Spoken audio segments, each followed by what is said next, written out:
This is Leicester Till I Die TV. Watch and subscribe on YouTube and listen on your podcast platform. Hi everybody, Jerry Taggart here. Now be sure to watch Chris and Leicester Till I Die TV by subscribing on YouTube and following them on social media for all the latest Leicester City news and information. Come on you foxes! Strap yourself in because we're set up, switched on and ready to go.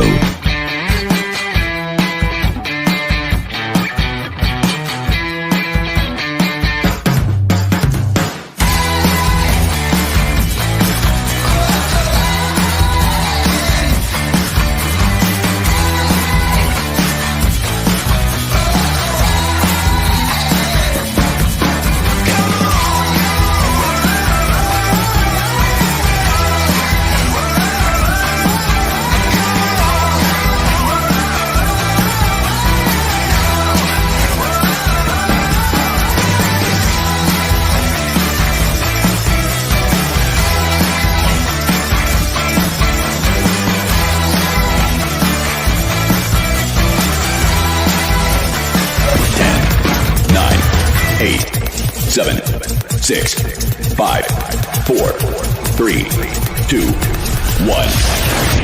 And it's live. Good evening, fellow Fox fans. How the devil are we? Yes, I am here. I'm just pressing the wrong buttons. I'm still asleep after watching that game earlier. It is Sunday. It's me again.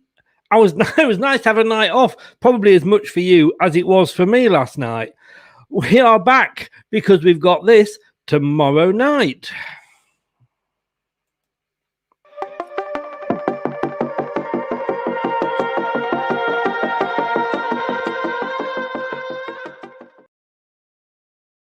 We have indeed. We have got Palace coming, and we've still got this. It's not yet the EFL.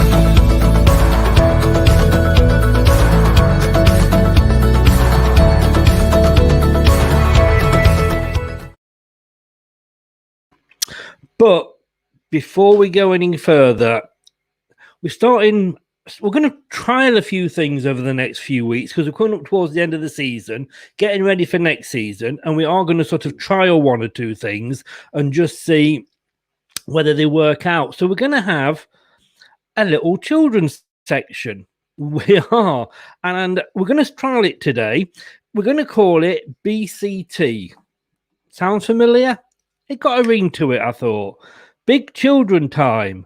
We're going to have a nursery rhyme each week. So let me just kind of, get ready for this because, if we're going to do, let's get down with the kids here, and children, are you sitting comfortably?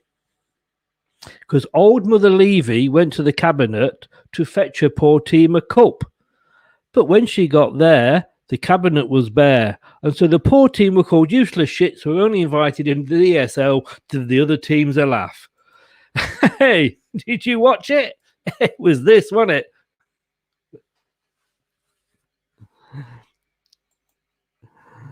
Oh, they may appear again later in the show. You got to enjoy kicking teams like Tottenham when they're down. I don't know about you. I watched it and, I watched bits of it in between falling asleep. And it was, poor Tottenham. Poor Tottenham.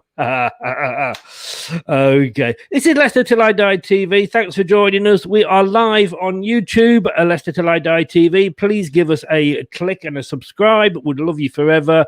We are on Facebook, Leicester Till I Die, the group, and on Twitter, we are on @LeicesterTID. Let's say hello to a few people. I'm sure a very happy lady here. Big up you, Rascal. Hope all of you are well. Thank you, Melina. Thanks for joining us. Our mod in the room this evening, our mod in chat. And she must be very happy. You're an Arsenal fan. Tottenham lost. You've got to be happy. Well, as happy as you can be with everything that's going on. As she says here, Spurs doing what they do best, bottling it, and the year trophyless. I know, it's so sad, isn't it? Um, Rob saying, been on the mother's ruin yet, Rob? No, Rob, I have made my own gin. I might come on to that later. It looks like it should be coming out of me rather than going into me, but apparently that is normal. Melina, again, Kane should leave. He's nearly 30 and has only got 2 golden boots. Well, he needs to have tried wearing them today. He might have done a bit better. Melina, just got to say, best wishes go out to your dad. Hope he's on the mend a little bit, and I hope you two are doing okay. Talking about golden boots, somebody who knows how to score a goal or two at the King Power, it's my colleague, my wise old sage, and you notice I emphasise the old there, and that is Craig. Good evening, Craig. Good evening, Chris. Good evening, everybody. How are we all? How are you, Chris? I am very much in this sort of frame of mind at the moment. Well, it doesn't seem, because we were on, when were we on? Wednesday? It doesn't seem like Wednesday. 5 minutes since we were here before. And you gave me some homework to do, so there's clearly no rest for the wicked, but chances to be wicked seem to be few and far between at the moment, but that's another matter. I have to say, I have given you a shout out, but not to your face yet. So I'm going to give you a shout out now and say, well done. You got the team last week. Spot on. Brendan was obviously watching. Yeah, for once he was watching, and he picked the same team, and therefore we are 1-0. So the times, I miss Melina. The times that Brendan's gone with my team, we win. So I mean, yeah, what can I say? Yeah, it's 100% record. Melina, ask that same question at the end of the show. You might not be thanking him for his time. You don't have to be polite to Craig, believe me. You really don't. Right, well, we've got another game coming up. Bit worrying because Palace haven't played something like 10 days or something like that. They haven't had a game. We're playing Monday night, of course, King Power Stadium. It's on Sky Sports. And if you want to listen to it, lcfc.com if you're signed into that, BBC Radio 5 Live, and if you are in the Shire, BBC Radio Leicester. Well, we've got to get back. We used to have these 2 games a week, and it feels like we're back to that now. We've got a lot of evening games coming up as well, haven't we? We have. We've just got to fit these games in now, but you know, it's a big game, isn't it? You know, that we said before we started this run of 4 games that this could be the make or break of the season. We got the first one out of the way with a really good performance. Evening, Stephen. A really good performance against West Brom, where we were on the front foot from the get-go, and we've got to do the same today, tomorrow night. You know, the teams around us seem to be doing their best to throw points away, so we've really got to capitalise on it. So, I mean, big win tomorrow, and we're 7 points clear of 5th. So, big incentive. These are good times at the moment. And talking of good times, these were good times as well. The 1990s. And if you want a book that is suitable for children, maybe this isn't for you. Only joking. Barry Pierpoint, Leicester's chief executive, and his book, Minding My Own Football Business, the story of the Leicester City in the 1990s, which we look back on and consider to be one of our glory periods. And of course, not only did we win quite a few trophies under Martin O'Neill, or as obviously he's known to us fans, God, we also went from private into public ownership. Tells you all about it, and a few behind the scenes stories as well. All the W's at mindingmyownfootballbusiness.co.uk. Pop along there, get 30% off. You've got 5 days because it's for April only, and Barry will sign it for you as well. I know Craig's got a copy, and you enjoyed the read, Craig. Yeah, I did. I was flicking back through it earlier, and I wanted to just mention, because we talk about what a great family club Leicester is, and the fact that we seem to be representative of our almost unique city in terms of its its mix of people from all over the world who call Leicester their home, and how when we won the league, it was a great example for how football clubs should be run, and the fact that we touched every part of the city from all ethnicities, religions, were all there. But it was interesting to see that the roots of that were back in the days of family night football, when Barry and the team there made it more accessible for people who felt probably on the fringes of football at that time, because there was a lot of the sort of coming out of the times of hooliganism, so there was still that stereotype. But that family night football really brought different people together who wouldn't normally go to a game, and on the back of that, we had the highest percentage of female season ticket holders. I think it was 16% when the average was 3 or 4%. So a lot of what we see now goes back to those days when Barry and his team were doing their job. So it really is a great read for looking at how this football club has been built over the past couple of decades. It has. And Rob, he says, am I on 30% commission? Rob, I don't get out of bed for 30% commission, but believe you me, it's a lot more than that. But Barry, I've come to know Barry, and we all had a picture of him and what he was like in the old posters point out, but he's completely not like you would expect at all, and it does put another perspective on it. It is a really good read, better than the old Mother Hubbard nursery rhyme. Monday night, tomorrow night, like I say, we're back to league action, and we've got coming up, Craig, with some easier games that and it's always difficult, and risky saying that this season. And I know games aren't won on paper, but we've got Palace, then we've got Southampton, then we've got Newcastle. I remember looking back a while ago and thinking, this is going to be like when we had the Burnley and Fulham and that section. But suddenly, Palace aside, Southampton are going to want to be out for revenge, and Newcastle, they're not any walkovers at the moment. No, they're not. I thought, just a quick aside, I thought it was interesting on the. I don't know if you managed to get to see the West Brom game, but I thought it was really funny of Robbie Savage to come out and mention at the end when he was talking about Leicester's fixtures, saying that they've got 3 really hard games at the end. Oh no, actually, make that 2. Let's not talk about Spurs. I missed that. I did miss that. Nice one, Robbie. These teams are, Newcastle particularly. I mean, Palace are a strange one, and obviously for anybody who tuned into you chatting to the Palace fan from the other fans' view, if you did, you obviously probably didn't hear Chris get more than 2 words in, but it was really interesting. Really interesting. I'm used to it. And Palace are a funny team at the moment. They're sort of neither here nor there, are they? They've got nothing to play for. They're not going to go down. What they've got to play for is positions in the league and whether they're on any bonuses or whatever. But when you get to these end of season games, it's probably difficult for teams like that to get up. So it's really important that we start off on the front foot and set the pace of the game. Southampton, you're right. They'll be out for revenge, but we've got a decent record against them. I know they beat us last season. I think they got their revenge for the 9-0. Oops, mentioned it again. And Newcastle, it's in your contract, mate. You've got to mention it.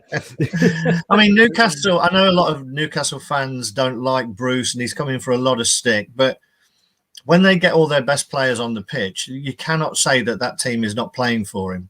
The way that I think they've scored injury time goals in the last 3 games or 3 out of the last 4 to take valuable points. So, they're no mugs, they're no pushovers. And if St Maximin's on it and Callum Wilson, then it'll be a tough game. But these are still 3 games that we should be targeting for maximum points. What worries me, and like you say, is the Palace. I mean, their season's over. There was good as on. Well, I would say on the beach, but of course you can't do that this year, can you? But look at Sheffield United yesterday. You know, like the first game they've won in about 20. I know it was Brighton, but it was still a win for them because it's that once you've got relegated, once you seem to know what your fate is, the pressure's off, and you can just go out. I can remember the last season at Filbert Street. You know, we won the last game against Tottenham Hotspur. We were already relegated. You know, and that's my worry with Palace is that, you know, they can't be as bad as West Brom. Nobody can be as bad as West Brom. You and me could put our boots on. We wouldn't be as bad as West Brom. But, you know, that is the worry with Palace. What have they got to play for? They'll just go out and, say enjoy it. But, you know, they'll just go out with no pressure on them at all. Yeah, I think that the slight difference with Sheffield United is that it did relieve pressure. Once they'd gone, you know, the fate was sealed. You know, because every game they were going into, they knew it was a must-win, and all of a sudden it didn't matter. But what it allowed them to do was probably play with a little bit more freedom and just play for some pride and show the Sheffield United fans that there's a team there that still want to play for the badge and are prepared to come back strong next season. The difference between that and Crystal Palace, who haven't got anything to play for, is that yes, they may play a little bit more relaxed and take a few more chances. But I don't think that's Roy Hodgson's way, to be honest. I don't think he sets his teams up like that to go and just play flair football. So I think I hate to say, but it's almost a game for us to lose. You know, if we come out and play to anywhere near our ability, we should win the game. We should have more desire because there is a big prize at the end of it than there is for Palace. So I'd be surprised if we weren't at it, to be honest. Austin, good evening, Austin. Thanks for joining us. He said he thinks we can beat Palace. Well, that was more than the Palace fan thought we would happen, wasn't it? Because again, if you watch the opposition view on Friday night, he wasn't very, and he was on another Leicester channel this morning as well, and he's not got a lot of faith in his team at the moment. No, I think he had them. He had us down to beat them 4-2, if I remember rightly. And he did indeed. He did indeed. If only I'd got a bit of spare money, I'd have been down the bookies. I'll tell you. Scott is asking a question for you here, Craig. Before we move on, did you do your search in regard to the yellow cards? I did indeed, Scott. So I checked it out. It's now when you get into the last, I think 32 games. So I think this is our 32nd or 33rd anyway, but we're now at a point where you need 15 yellows to get a ban. Now our player with the most, I think, is Evans. I think he's got 7 or 8. It might be 7. There's a couple of players on 5s. Fofana is on 5 or 6 or whatever, but we're out. You know, we've got more chance of getting bans from red cards than we have with yellows, to be honest, because there's not enough games for us to get a yellow card every game and then get a ban. So from that perspective, we are clear. I'm impressed. You've been doing your homework. You can leave early this evening. You can leave early this evening. Talk about the other option. Obviously, the other thing to worry about, of course, is injury. But when you look at that, I mean, he was saying, you know, a lot of those players necessarily wouldn't be first choice for Palace, but reminiscent of us earlier in the season, I've never seen Leicester with literally, I mean, 2 big players. I grant you the 2 big misses, but we're down to 2 injuries. We are. I mean, 2 big players as well. And you know what? I mean, you look further ahead, and that is where Brendan's going to earn his money. If Harvey gets back fit before the end of the season, because you look at the way we're playing and you can see how Vardy seems to be occupying that left-hand slot. He seems to drift out there. He's like a young Thierry Henry. He sort of drifts out into these wide areas where he knows he can draw, particularly where teams are playing 3 centre-halves. And he ends up drifting out, pulling one of the centre-halves away, who he knows he can isolate with a bit more space when he's out on the wing.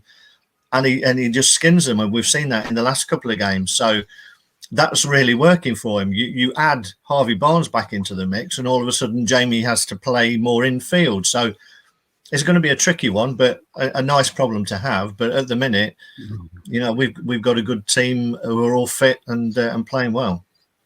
It's the problem that every manager wants, isn't it? To have difficult decisions to make. Recent matches, I mean, I thought, that Palace have always been a bit of a bogey team for us. I can remember, I think it was 5-0 one year. There was a 4-1 there, but the early on in the season it was 1-1, 3-0 and 2-0. We did the double over them the season before. That said, the season before that they did the double over us. So we can't take this lightly, can we? No, not at all. I don't think you ever can, because Palace really are a Jekyll and Hyde side. When they're on. Thanks, Stephen. When they're on it, when all their players are in the mood, then they're a really difficult team to play against. Zaha, Eze, even Andros Townsend when he turns it on. They've got some good players, but you look beyond them, and you would have to say that this is an average team full of average Premier League players. I don't think, again, you take Eze and Zaha out of it, and even they're questionable. Yeah. Would any of their team make the bench?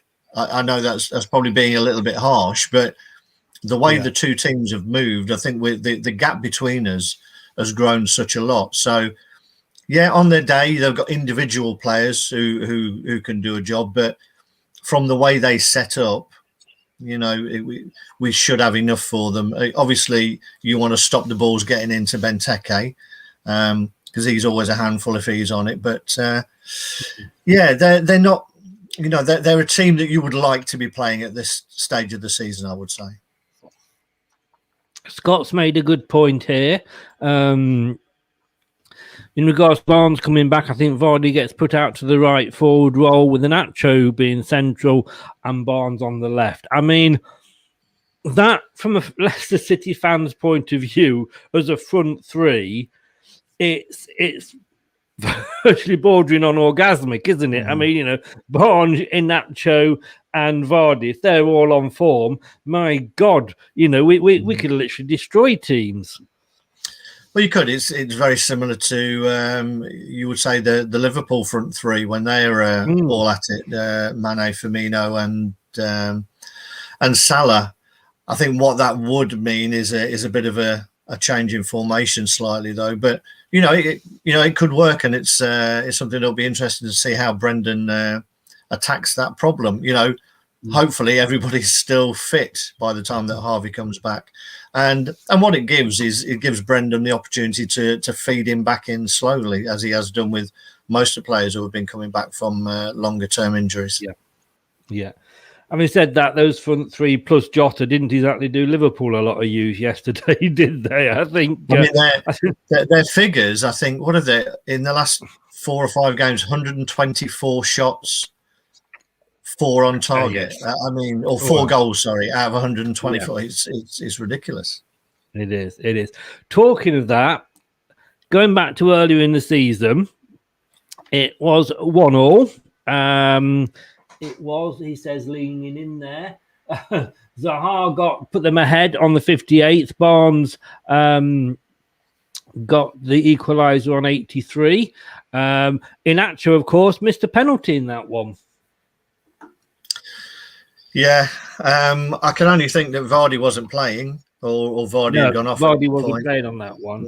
No. So, and Vardy's got a very, very good record against Palace, I think, and I think you alluded to it the other night. Now, if you were really professional, this is where you'd have your Vardy swinging eagle video clip ready to go, Chris. But I've dropped that one on you. So that'd just be too expected. Is that the word? Too slick. That's what it'd be. Yeah. Do you think I would be that corny? Yes. Fair enough. Fair enough. I can't argue with that, But I don't know why he wasn't playing. Whether it was, I'm presuming it must have been an injury. Yeah, I guess so. But there was probably at a point in the season where we weren't playing at our best. I think what we have been is fairly consistent for the latter half of the season. Where we tailed off. I don't know if anybody realised that we. There we go, Chris. I knew you'd be there, mate. I don't know if anybody doing that. I think, to be honest, probably did. Yeah, I don't know if anybody realised that we sort of tailed off towards the end of last season, because it's not like Sky like to mention it every game that we play. But geez. But this year, we do seem to be more consistent. We're having little patches of lulls in games rather than whole halves or whole games. So long may that continue for the rest of the season. Yeah, but just going back to that game, like I say, it did finish 1-1, and you sort of with you mentioning Liverpool. I mean, when you look at that there in that game, we had the majority of 2/3 of the possession, but we had 17 shots, 3 of which were on target, and we came out with a 1-1 draw, and that sort of thing sort of frustrates me.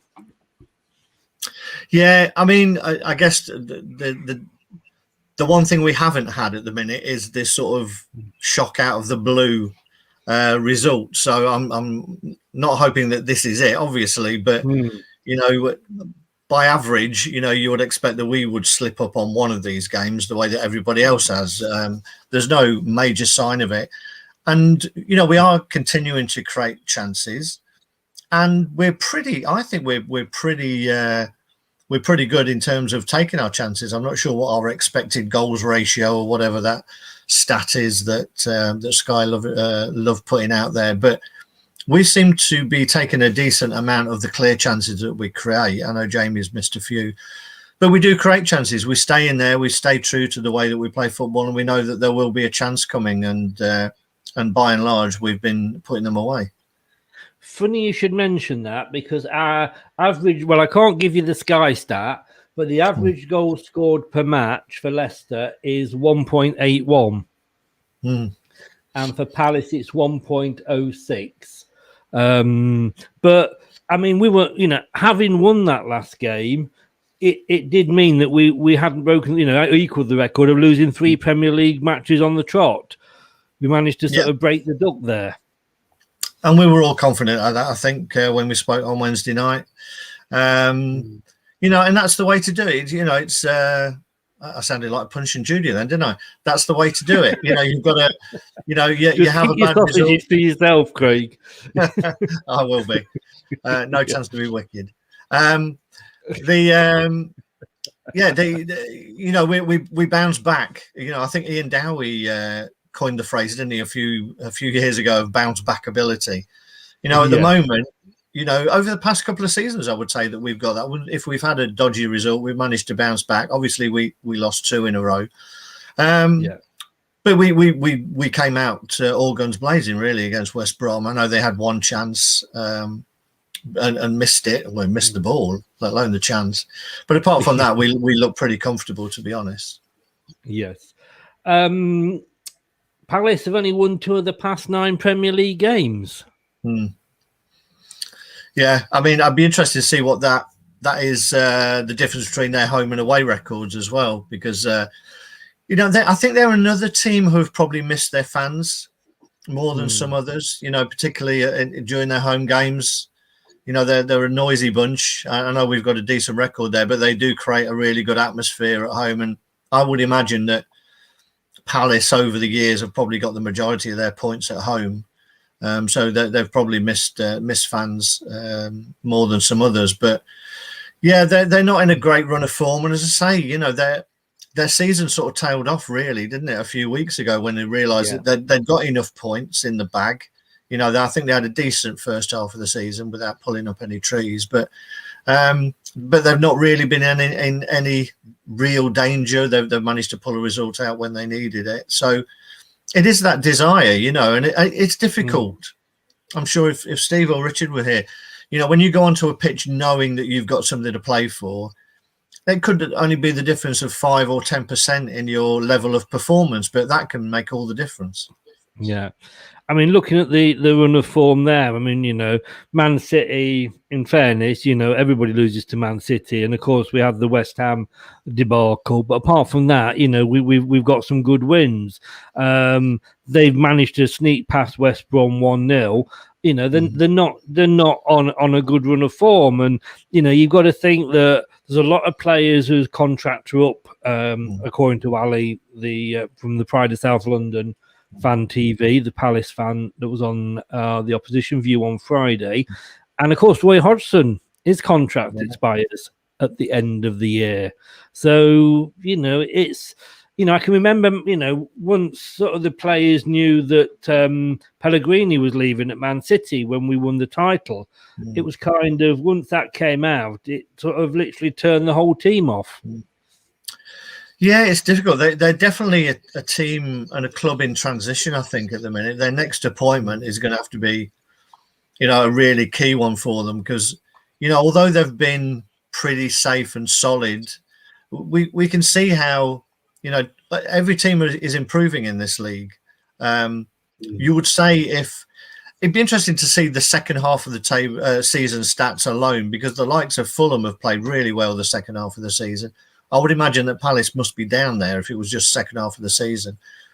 So with all those players not knowing where they're going to be next season, not knowing who the manager is, there's a lot of sort of internal turmoil, I would imagine, at the club. And it's a club that appears to be lacking direction. You don't really know what their style of play is. You don't know what they stand for, their identity. They're definitely a team in transition and it'll be interesting to see who they go for in the close season. But now we need to make the most of the way they're playing and the lack of confidence and just put them to the sword.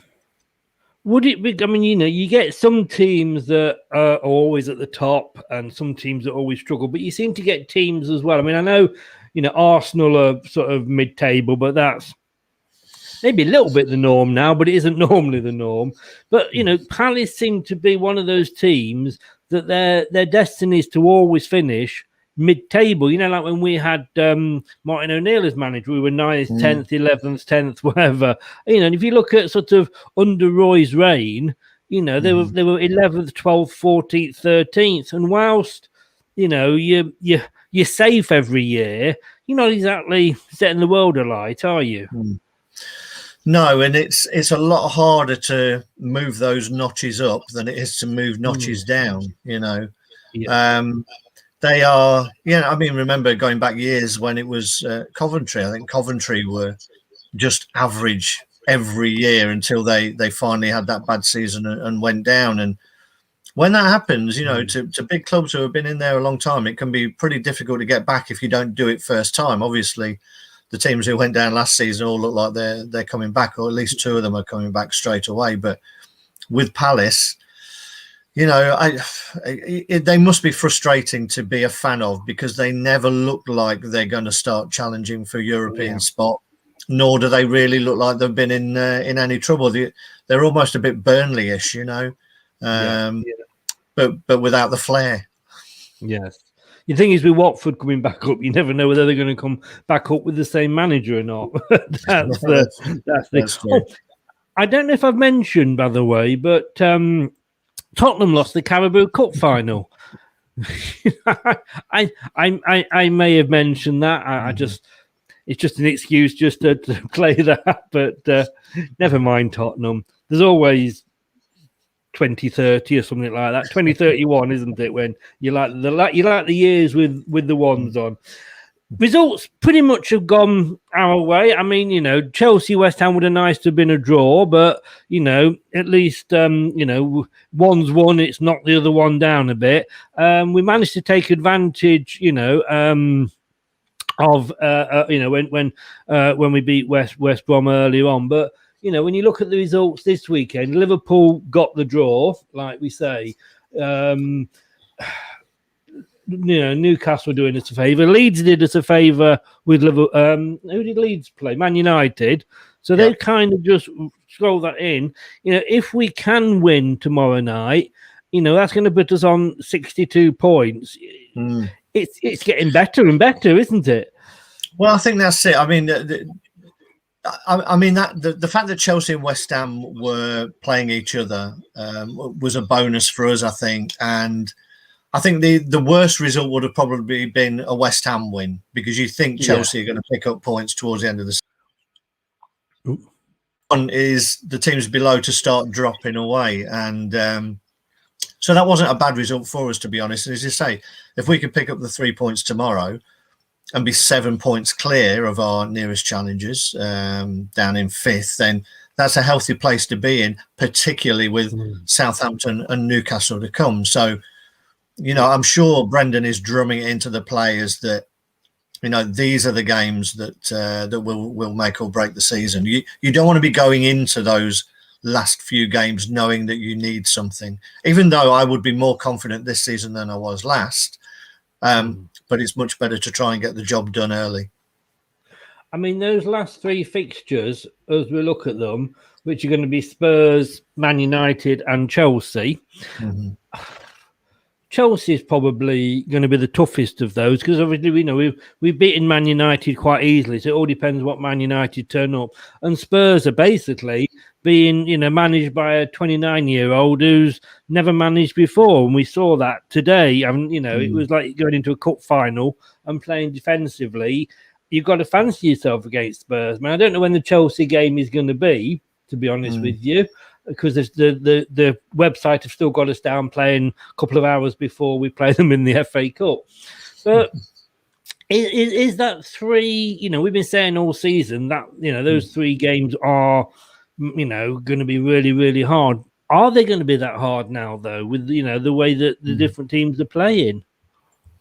Well, they will still be tough, I think, because you've got people who are going to be playing for things. Man United are, I'm sure they want to finish second. They want to be the best of the rest. Spurs, you don't know, as you say, because of the manager. It's a very strange situation. I'm not sure how that manager can go in to a changing room and speak with any authority to some of the players that are in there who have been there and done it. Harry Kane's got a golden boot from a World Cup. How was a 29-year-old manager of the youth team who he used to play with going to be telling him what to do and how to get the best out of his game? I think it's a very strange situation that they're in. The interesting, there's a lot of rumours. So just to ask a question on that of you, Craig, because there was a lot of rumours about why Jose left. I think we can put the fact that he walked because of the ESL. We can put that to bed now. I don't think that happened. The biggest rumour going around is that it was easy to sack him before he won a trophy, because I didn't realise, but Conte did that and he sued Chelsea and got a lot of money. But remember when we got rid of Ranieri and we put Shakespeare, who'd never been a manager, I don't believe, if my memory serves me right. It's just lifting, because if things that are being said about Mourinho in that dressing room were right and he'd lost the dressing room, then maybe just anybody going in is going to give it a bit of a lift. Yeah, you would think so. I mean, it's a difficult one, isn't it? I assume that they can't move because they've got to fit in the Chelsea game. It's almost a shame that they can't move it and make it the last game of the season. What it would be interesting is a scenario for you that the way that the rest of the games are panned out, and it comes to the Leicester Chelsea game, and we both need a point to qualify for the top 4. Now, I wonder how that game would play out. I'm thinking Austria Germany World Cup 1980, whatever it was. Yeah. I don't know if you remember that one. Yes, where that was amazing. It was a draw, wasn't it? And they both went through. It was indeed. I don't think anybody broke sweat. No, I don't know. I mean, you would hope players would be professional, but like you say, if that was the case, I don't. It's a good question, and one to which I don't have a decent answer, to be honest with you. But we're going to welcome, and I've lost him now, but I'll get him back here. We are going to welcome in. I'm not even going to attempt to read that out, but that's his name, and he's a Palace fan. Welcome along. I still hope you're going to subscribe to the channel, even if you're a Palace fan. Sorry, mate, but we've all got our crosses to bear. That happens to be yours. But you're going for a 1-1 draw. Your home record isn't that great this year. It wasn't. I've got to be totally honest with you there, G. Whatever. I am not a number. If you remember that program. But it's improved, hasn't it, Craig? It's a lot. I used to worry about our home form. I can't say I am now. No, we had a bit of a glitch, didn't we, when we lost to, I think, Villa, Fulham, West Ham in a short period of time. Apart from that, I think we've looked pretty solid, apart from, Man City. But no, we've been pretty solid. We've won the games that you would expect us to win, particularly the second half of the season. I think we're looking pretty strong at home now. So, I think if that's the straw that you're clutching at, I'm not sure it's a particularly strong straw. No, not as strong as it was earlier in the season. Okay, well, let's just have a look. And in fair, no, I jest when I was saying about Palace. Leicester are a great team. Thank you, whatever you're called. It's nice for you to say so. We've nothing against Palace. We like, they're not a hated team, but there we go. It's that time of the week again. I'm just going to play a quick jingle, make sure that Brendan is watching, because he was watching last week and went for exactly the team you picked. So he obviously watches. He obviously puts a lot of weight behind your thoughts and comments, Craig. Let's see if he does it this week. Back after this. Hi, Alan Smith here. Be sure to watch and listen to Chris on Leicester Till I Die TV. You can also subscribe on YouTube and various social media channels. Up the Foxes!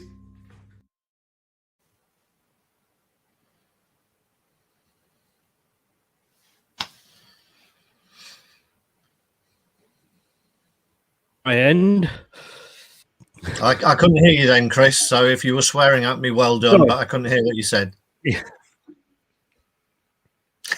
No, I said, did it work at your end? Because it didn't work at my end. Alan Smith went all Peter Crouch and robotic on me. No, I could see him. It was just you that went silent. So somebody's obviously paid that. I was going to say you got the better option there. So. We went with your team last week. We put on one of the best performances that we have all season. That said, West Brom, I don't think, it was a dire performance. No way can Palace be as bad as West Brom were. I don't care what anybody says. I think that was probably the worst team we've played all season. Would you argue with that? No, you couldn't. I was really surprised. One of a Sam Allardyce team, to be honest, but from a team who need to win virtually every game.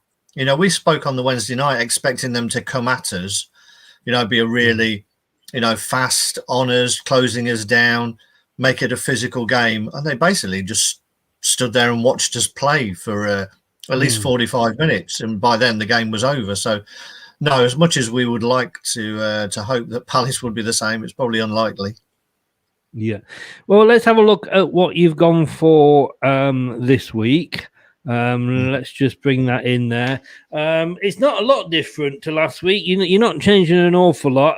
Obviously, the old saying, if it's not fixed, don't break it. Talk us through the team.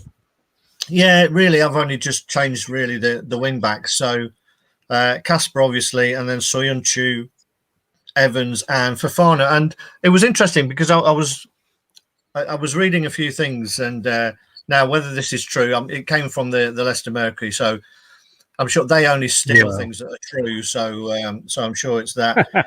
But it was interesting to see that it was a great stat. And I know you love a stat, Chris. So I do. So the last game, the game against West Brom, was the fourth time that Fofana, Evans, and Soyuncu had started a game together, and we've had 4 wins from those, 3 clean sheets, and during those 3 games we've only conceded 6 shots on target in all 4 games, and 5 of those were in one game against Man United. So you talk about things that aren't broken, don't need fixing. I think it's pretty safe to say that whether I'm a big fan of a back three, and I'm not, but you can't argue with those kind of stats when those three are playing together. They seem to snuff out all the danger. And they do. Going to come on to Fofana in a minute, but you've moved Castagna over to the left. But I remember last week you saying that you sooner have Castagna where he's more likely to cause an impact. And you mentioned as well that Brendan sort of said he does lose somewhat on that left. Although I must admit, personally, for me, I do think he can play there because he's played there for Belgium, he's played there for Atlanta, he's played there for us. But I noticed that obviously this week you have moved him over to the left to accommodate Ricardo. I am guessing. Yes, yeah. The main reason there is a couple of things. Palace's main threat seems to come down the wings, and obviously Zaha tends to take up that left-hand berth, and I just think. Of the two, I think Ricardo's a better defender. I think he's a bit more physical and able to deal. He's probably a little bit quicker. So I think he's probably more able to deal with the threat of Zaha than Castagna. I'm not saying Castagna wouldn't do a good job, but I think, he's managing Ricardo's time. I think this is a good game for him to come back having had the rest. But I think he'll be able to do a better job on Zaha. And then the reason for switching Castagna is that if they play with Andros Townsend, I think he's quite a tricky winger. So I think the extra experience of Castagna over Thomas on that particular side would help as well. So I think, I'm not a big fan of playing people out of position, but I think Tim can do that job. I think he is definitely not as strong as he is on the right, but I think it's important that we bring Ricardo back in to try and handle Zaha.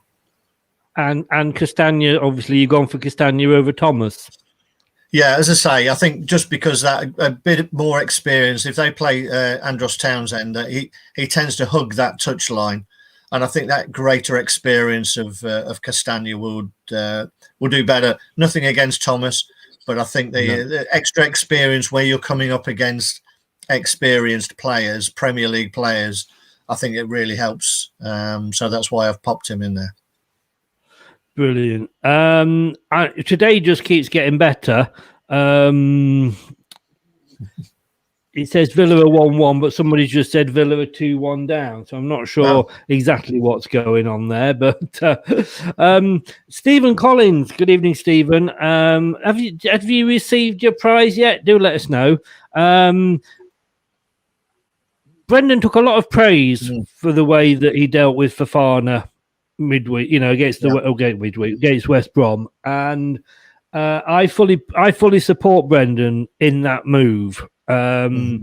Because I remember, I'm not sure who it was. I think it was a Liverpool manager once saying that he bought a player from Israel, and the guy from Israel said, I can't play this week, boss. He said, why? He said, because we're playing on a Sunday, and I don't play on a Sunday. And the manager said, well, that's all right. Nor do the other 10. But I think you've got to respect other people's religions. You've got to expect their beliefs. And I think, we're all a bit confused as to why he came off. You always sort of dread the fact that it might be another injury. Stephen said there, these late kickoffs will cause Fofana problems due to the fact that he's fasting for Ramadan. But obviously Brendan looks at it and has spoken to him and said, how long can you give us? Or give us a signal if at some point you're feeling drained, I guess. Yeah, I think it was interesting to come out and hear Brendan's reason for doing that. And I'm sure, that's well respected by Fofana and his teammates. And it just goes to show how important Brendan takes the man management of these players. And I think somebody touched on it on one of the TV channels about his man management and how he was able to get a tune out of Suarez when he was at Liverpool. And I think he takes it really, really importantly. And Fofana, that will only make Fofana, that's easy for me to say, Fofana feel that he's at the right club. He's at a club that wants to nurture him, not only on the pitch but off the pitch as well. So, that should be hopefully taken into consideration when all these big clubs with their big money come calling. But if we get another 70 minutes out of him, I think it helped that the game was done and dusted. So I'm sure he'll be trying to go out and do exactly the same, get the game won, and let's give him 70 minutes and get him off.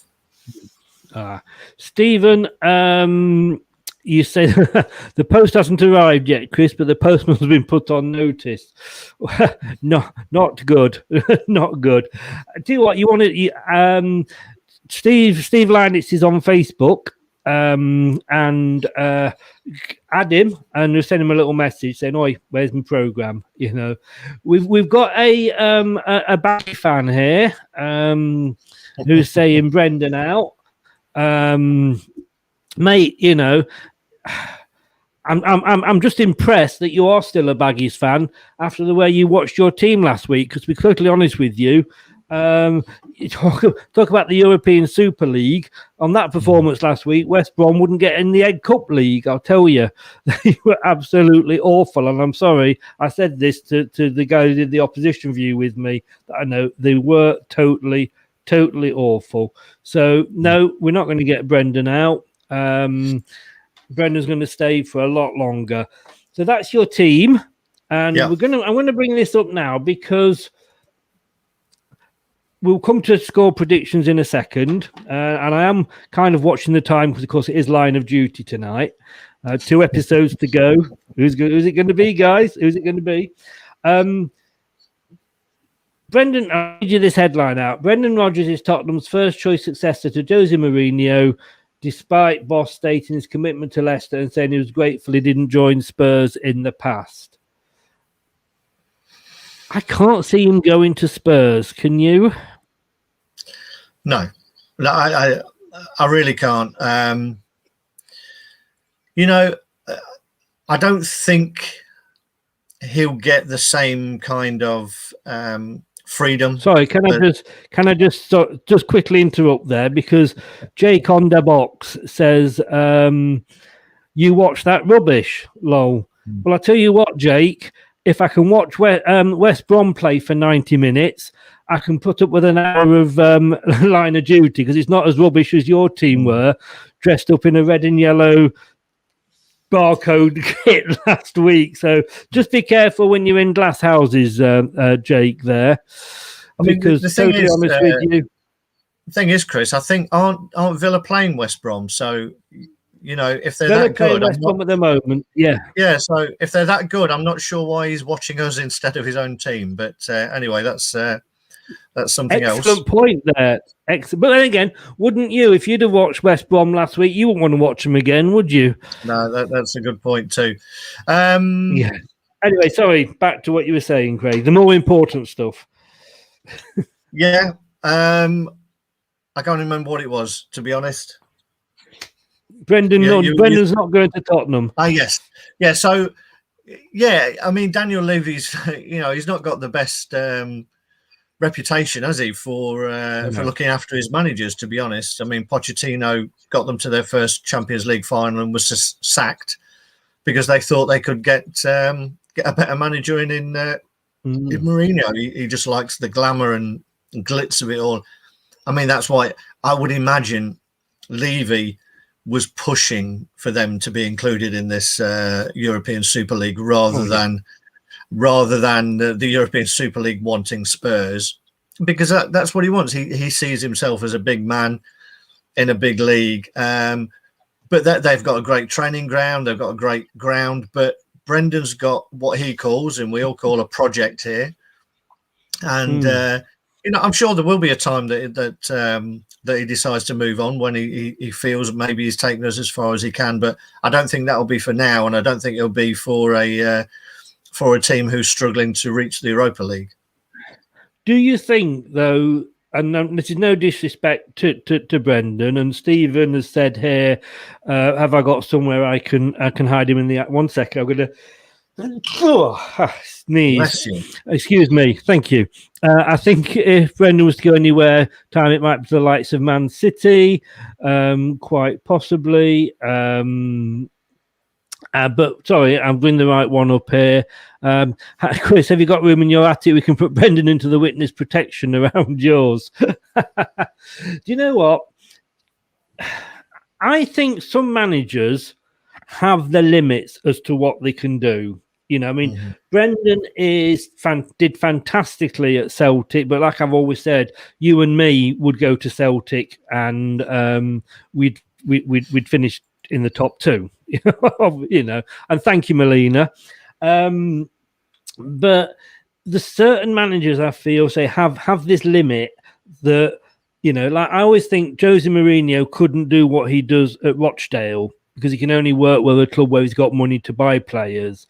And certain managers, you know, like Brendan, he struggled at Liverpool. He got them close, I grant you. But, you know, Brendan's limit might be a club like Leicester. You know, Brendan will be appreciated. If Brendan gets us top 4 for the next 4 years, we think he will walk on water. You know, even if we don't win a trophy. If he goes to Spurs or if he goes to, I don't know, Chelsea, and he does the same for them, they'll sack him because he's not winning a trophy. And I like you say, he's got the support, he's got the training ground here. Why would he go anywhere else? I think at this stage in his career, when he's coming back down to the Premier League to prove himself, I think we're the ideal club for him. However, I do think that Brendan wants to be seen as one of the greats. I think he wants to win trophies. And unless he can do it here, I think, you know, bigger teams will come for him.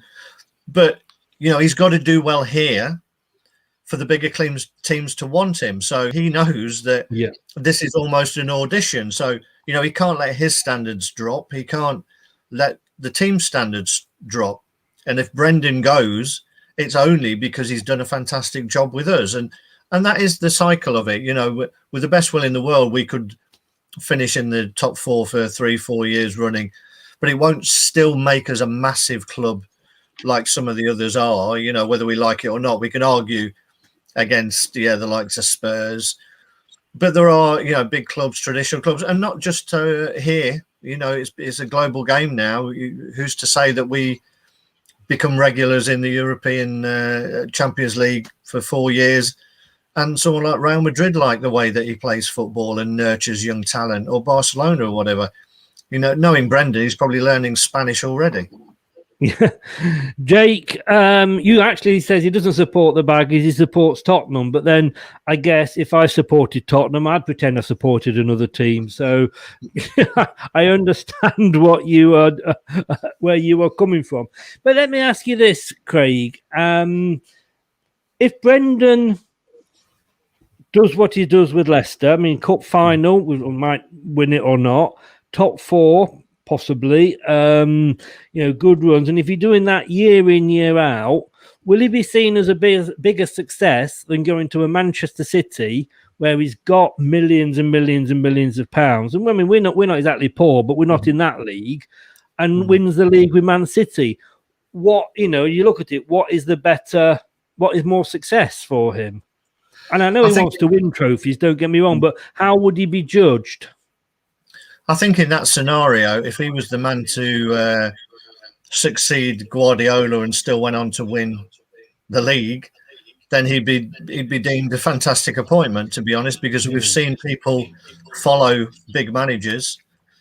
Arsene Wenger, you know, they haven't managed to find a successful manager yet. Man United, you could argue, haven't managed to find a successful manager to follow in their greatest managers. So I think, you know, Brendan fancies himself as a title winner, and it'd be great to think that he could do it here.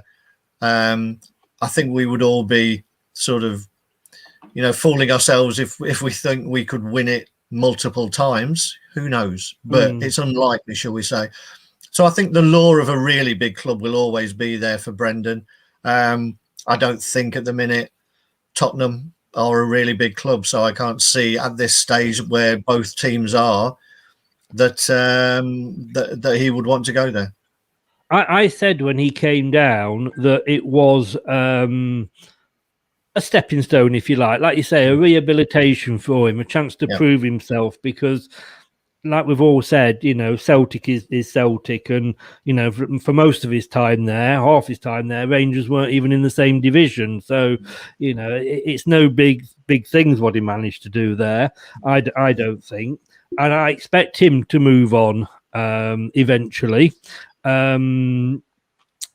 But I just think, as somebody outside judging him, to get Leicester to where they could possibly be would be seen as a neutral, as a bigger achievement than winning a cup with Manchester City or winning the league with Manchester City. I think it's a fair comment. I think Brendan still has to prove himself in Europe, so I think that's why it's really important for him to get Champions League this year. We didn't do ourselves any justice really this year in Europe. I don't think Brendan's got a particularly good record in Europe. I'm not sure that he's managed to get a team past the quarterfinals or even into the quarterfinals. I don't think he's got to the quarterfinals, to be honest with you. No. So for the really big clubs to look at him, I think he's still got to prove that. And if you can prove that at Leicester, then that stands him in good stead. But you're right. Any team coming in, any manager coming in here and doing what they've done, their stock is only going to be on the rise. But I think you're right. It would be looked upon as a great achievement, considering the size of the club. But we know the big boys will come running, come calling sooner rather than later. And I also think as well that he's got to be careful because of I was glad that he left Celtic in the way that he did, because I think he learnt more seeing those last 10 games with us in the league than he would have done 4 or 5 games pre-season. I know it pissed off Chris Sutton and a lot of Celtic fans, but I honestly think it was better for us. That said, I think he's got to be careful and choose his time for leaving Leicester, so he doesn't get that reputation of somebody big is coming along, a bit like a Mark McGee, if you like. So I think he's got to be very careful. Yeah, it's interesting what Stephen said there on the back of my learning Spanish comment. But you're right. I think he's got to be careful. He came out and said that as long as he and the club have got the same passion, the same drive, the same goals, then he'll be happy to be here as long as he can continue to develop and grow. And who's to say? Before Abramovich's money, Chelsea were a bit of a yo-yo club. Spurs the same. They've not exactly. They've finished in high positions, but you wouldn't call them a trophy-laden club, would you? So there's nothing to say that we can't break that top 6 sort of barrier and be there regularly. Indeed, it's still 1-1. I know there's a lot of rumours going. It's still 1-1 between Villa and West Brom at the moment. But let's have the old score predictions then. TM here. Good evening again, TM. Thanks for coming back on. And she's gone 2-1. She's gone 2-1. Well done. Now, I have to say, I do believe last week that I went for 3-0. Now, somebody did accuse me. I think it was Stephen Collins that said, did I phone up the club and say, stop scoring now because I've got the right prediction? I know you have power, Chris. I'm not sure you have that much. No, I know. This is very true. So let's have a look at what our ex-players have gone for in the old prediction league. Pretty much, apart from me, have all gone 2-0.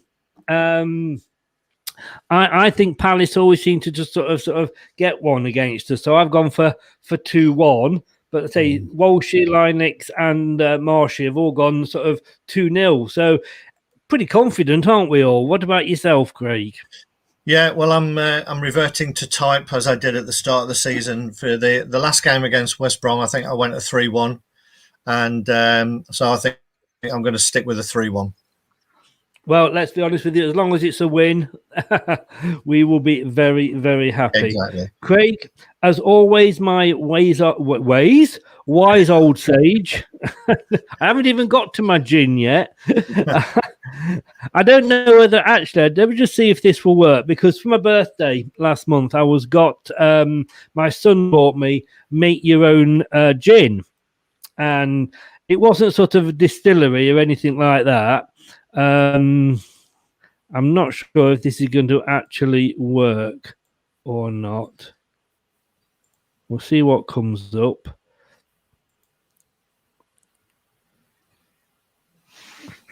Here we go. Is this going to be that picture of your brown? I didn't realise that when you make your own, when you make your own gin, that you put vodka in it. It's made from vodka, but apparently vodka is just gin with gin is just vodka with sort of juniper berries and what have you, and it's come out that colour. Now that is the colour I'd expect it to come out of me, not necessarily go in me. Well, that's a very pleasant thought for a Sunday evening, Chris. Thanks for sharing. Hey, what can I say? But apparently, I've been watching YouTube tonight, and apparently, it's because it's not distilled. If I owned a distillery, I could get it to go clear and white. But apparently, because it's not distilled, then that is why it is that colour. But if you don't see me tomorrow night, it's because I'll be drinking that tonight, and then. I might be in hospital. Who knows? I've had my second vaccination today, so I should be safe from that anyway. Craig, as always, thank you very much. Melina says thank you very much as well. Pleasure. And I'm having a bit of trouble getting the old messages up now, so I'll have to sort of just read that out. West Brom have now gone 2-1 ahead. Poor Villa. You know, it's a shame. Maybe Sam Allardyce allegedly may have taken a bung last week to play badly. Oh, did I say that? Did I say that? A thank you here from Scott. Thanks, Chris and Craig, for a great show. Take care, both. Scott. Cheers, Scott. I will see you next week sometime. I think the next game is actually Friday evening. Right, okay. Against Southampton. So I will see you on Thursday at 7, more than likely. You know, sounds good to and me. let's hope we are a little bit clearer in the top of the league there. But Craig, thanks for everything, mate. As always, you are the one that brings sense and good information to the show. You're welcome. Thanks, everyone. Thanks, Chris. See you soon. And I took a bung for that, I'll tell you. Thank you very much. Goodbye. Thanks to thanks very much to Craig there. We have a love-hate relationship, me and Craig, you know. Yeah, we love ourselves and hate each other. Tomorrow night, 8:00 it is. Don't forget that we will be here. Oh, if it's 8:00 kickoff, about 7:10 with Josh looking at the team and seeing if Craig can do it 2 weeks on the trot and get his team selection right. And then about 40 minutes post game, post final whistle, we will be here with the old post match show with me and Brad. It's all happening, and then again, so we're playing on Thursday, so there's like shows most evenings. Thanks very much for watching. I know it's Tuesday night, so probably it was this or the Villa West Brom game, which I can get you coming on here, or obviously One Man and His Dog Antiques Roadshow, whatever the BBC decide to put out. Don't forget, 5 days left. You can still get 30% off the story of Leicester City in the 90s by Leicester's first chief executive, Barry Pierpoint. All the W's, mindingmyownfootballbusiness.com. And did I tell you, have I mentioned it this evening? I don't know if I have. Tottenham lost in the Carabao Cup.